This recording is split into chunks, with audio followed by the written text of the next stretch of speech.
राजा का उत्तराधिकारी कौन? Story of the king and the successor in Hindi. एक बार की बात है, तुगलक नगर राज्य में प्रताप सिंह नाम का एक राजा हुआ करता था। वह बहुत ईमानदार और साहसी था।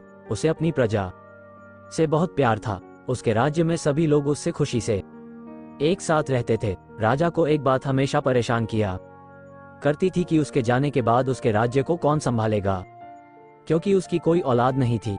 एक दिन राजा ने अपने राज्य से ही किसी युवक को अपना उत्तराधिकारी चुनने का फैसला किया। वो अपनी ही तरह किसी ईमानदार लड़के को सत्ता सौंपना चाहता था, जो प्रजा का ख्याल रखे। राजा ने काफी सोच विचार करके राज्य के सभी होनहार बच्चों को दरबार में बुलाया और घोषणा करते हुए कहा, मैं आप सब में से किसी एक को अपना उत्तराधिकारी बनाना चाहता हूँ। इसके लिए आप सबको एक परीक्षा दी जाएगी। जो इसमें पास होगा वही मेरा उत्तराधिकारी बनेगा। इसके बाद राजा ने वहां मौजूद सभी बच्चों को एक एक बीज दिया और बोला कि घर जाकर इस बीज को गमले में लगाना है।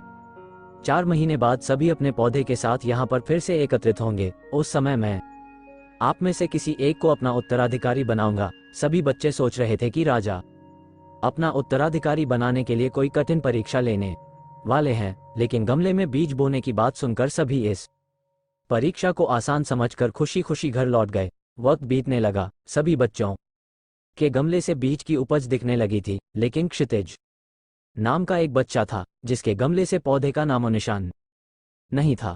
क्षितिज के साथ के दूसरे बच्चों के पौधे बड़े होने लगे थे। ये देखकर वो बहुत परेशान रहने लगा। वो मन ही मन ये सोचता रहता था कि सबके गमले में पौधे आ गए, लेकिन उसके गमले से पौधा क्यों नहीं आ रहा है। उसने सोचा कि हो सकता है उसका पौधा उगने में अधिक समय ले, इसलिए उसने हार नहीं मानी और वो पूरी मेहनत और लगन के साथ गमले की ओर ज्यादा देखभाल करता। धीरे धीरे 4 महीने बीत गए, लेकिन क्षितिज के गमले से कोई पौधा नहीं आया। वहीं ज्यादातर सभी बच्चों के गमले में पौधे निकल आए। कुछ बच्चों के पौधों में तो फूल और फल भी दिखने लगे। राजा के पास जाने का समय आ गया। क्षितिज ने सोचा कि वो राजा के पास जाएगा तो उसका गमला देखकर सब उसका मजाक बनाएंगे। कोई उसकी बात पर विश्वास नहीं करेंगे कि वो हर दिन गमले में पानी देता था, वह उसकी देखभाल करता था। क्षितिज की मां ने उसे समझाया और कहा कि नतीजा कुछ भी आया हो, लेकिन तुम्हें राजमहल उनका बीज लौटाने जाना चाहिए। जो होगा देखा जाएगा। मां के समझाने पर क्षितिज मान गया और खाली गमला लेकर राजमहल पहुंचा। वहां उसने देखा कि सभी के गमले में सुंदर सुंदर पौधे दिखाई दे रहे थे और सभी बहुत खुश थे। उसका गमला देखकर सभी हंसने लगे और अपनी मेहनत का बखान करने लगे। वह चुपचाप आंखें नीचे किए शर्म से बैठ गया। इतने में राजा आए और सभी के गमलों को ध्यान से देखने लगे। जब वह क्षितिज के गमले के पास पहुंचे तो उन्होंने पूछा, ये किसका गमला है? क्षितिज जी, मेरा। राजा, तुम्हारा गमला खाली क्यों है? क्षितिज, मैं रोजाना इसको पानी देता था। मैंने इसकी बहुत देखभाल की, लेकिन इसमें से पौधा नहीं निकला। राजा, आओ मेरे साथ।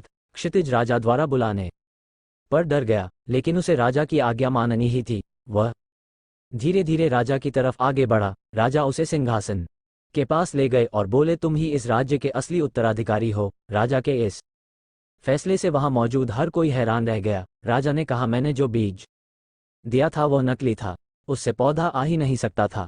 आप सबने बीज बदल दिया। लेकिन क्षितिज ने ईमानदारी के साथ 4 महीने मेहनत की और अपनी असफलता स्वीकार करते हुए मेरे सामने खाली गमला लाने का साहस दिखाया। क्षितिज में वो सारे गुण हैं जो एक राजा में होने चाहिए, इसलिए इस राज्य का अगला उत्तराधिकारी मैं क्षितिज को बनाता हूँ। सभी युवकों का सिर शर्म से झुक गया। वे चुपचाप दरबार से बाहर निकल गए। इस तरह क्षितिज ने ईमानदारी की बदौलत राज्य का सिंहासन पा लिया। कहानी से सीख, हमें किसी भी परिस्थिति में ईमानदारी नहीं छोड़नी चाहिए। इंसान को उसकी सच्चाई और ईमानदारी का फल जरूर मिलता है।